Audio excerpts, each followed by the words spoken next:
Мидхәт Мөхәррәмов күркәм эшләре, кылган гамәлләре белән киләчәк буыннарга да тирән ис калдырган күренекле шәхес. Татарстан Республикасы Фәннәр академиясенең Мәрҗани исемендәге тарих институтында Мидхәт Мөхәррәмовның тууына 100 ел тулуга багышланган тантаналы чара узды. Мидхәт Мөхәррәмовның тууына 100 ел тулуга багышланган чараны институт директоры Радик Салихов башлап җибәрде. Киңәйтелгән утырыш буларак үткәрелсә дә, анда катнашучылар Мидхәт Мөхәррәмов белән бәйле истәлекләрен уртаклашты. Сугышта катнашып күрсәткән батырлыклары гына да фронтовик галимгә баш иеп рәхмәт әйтерлек. 1982 елда мин хатын-кызлар темасына диссертация якладым. 14 сорау бирделәр миңа. Инде мин куркуның тегәгенә чыгып беткәнем бер заманны. Шушылай сорауларны бирделәр. Сорауларым, Аллага шөкер, җавапларым уңышлы булды. Бер заманны Мидхәт Кәрим улы минем диссертация турында сөйләргә чыкты. Менә бер дә ялган түгел, ишемдә бер тиктә җаным калмаган шикелле булды. Шундый зур кеше. Мин аннан бит алдан сорамадым, зинһар минем диссертациям турында үз фикерегезне әйтерсез әле дип. Беләсезме, Мидхәт Кәрим чыккач, уятымнан да, куркуымнан да әллә нишләдем. Шунда Мидхәт ага минем диссертациям турында шул кадәр матур итеп бәя биреп, бер 20 минут кына сөйләмәгәндер. Мин әкрен кайттым тормышка сеңдем. Бүгенгә кадәр әгәр исән булса, алдына ятып җылап рәхмәт әйтәрем. Шул кадәр матур бәя бирдем минем диссертацияма.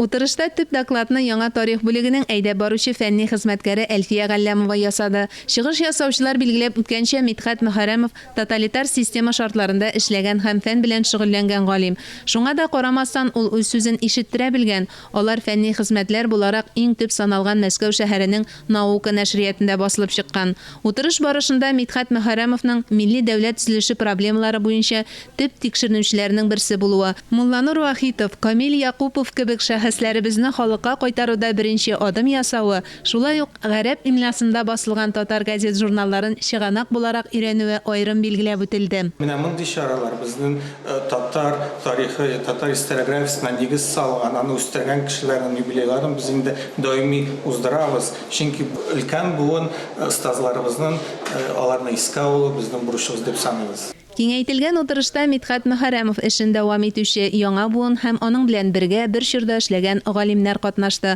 Алар барысы да бүгенге көндә республикабызның әйдәп баручы фән эшлеклеләре. Юбилей уңаеннан үткәрелгән искә алу чарасында катнашучыларга Мидхәт Мөхәррәмов истәлегенә багышлап чыгарылган китап бүләк ителде. Әлеге җыентыкны 2012 елда Тел, әдәбият һәм сәнгать институты хезмәткәрләре белән бергә гаиләсе туплап бастырган. Галимнең гыйльми эшчәнлеге үз гаиләсендә дә буыннан буынга дәвам итә. Әлеге утырышны үткәрүгә улы Наил белән килене Ләйсән зур ярдәм итте дип билгеләп үтте оештыручылар. Бөтенебез бик рәхмәтле тарих институтка. Чөнки алар менә шундый тантаналы мәҗлес үткәрергә булдылар. Юбилейга багышланган. Аны әзерләгәндә кайбер хезмәттәшләр күргәзмә эшләсәк яхшы булыр иде дип китапларны күрсәтеп, сурәтләрне, рәсемнәрне күрсәтеп, шул вакытта бер тарихчы профессор ханым әйтә, ул китаплар инде хәзер бик каты тузган библиотекаларда дип. Нәрсә дигән сүз ул? Чөнки ул каядыр тик кенә тормый, ул китаплар. Алар укыла, аларны кемдер өйрәнә, кемдер ниндидер нәтиҗә ясый, алар белән танышып шуңар күрә. Ул бик күп мәсьәләләрне беренче кузгалткан кеше. Әйтик, гражданнар сугышын тарихы, милли мәсьәлә һәм Бөек Октябрь революциясе, Татарстанның барлыкка килүе.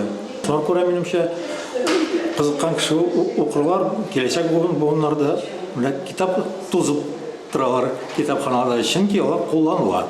Мидхәт Мөхәррәмов бер үзе җитәкләгән фән учагыннан 4 төрле мөстәкыйль институт аерылып чыгып, шактый нәтиҗәле эшчәнлек алып бара. Бу күрсәткеч үзе генә дә Мидхәт Мөхәррәмовның оста җитәкче һәм зур галим булуын исбатлый. Мөршидә Җиһан, Ирек Хәмидуллин, Татарстан яңалыклары.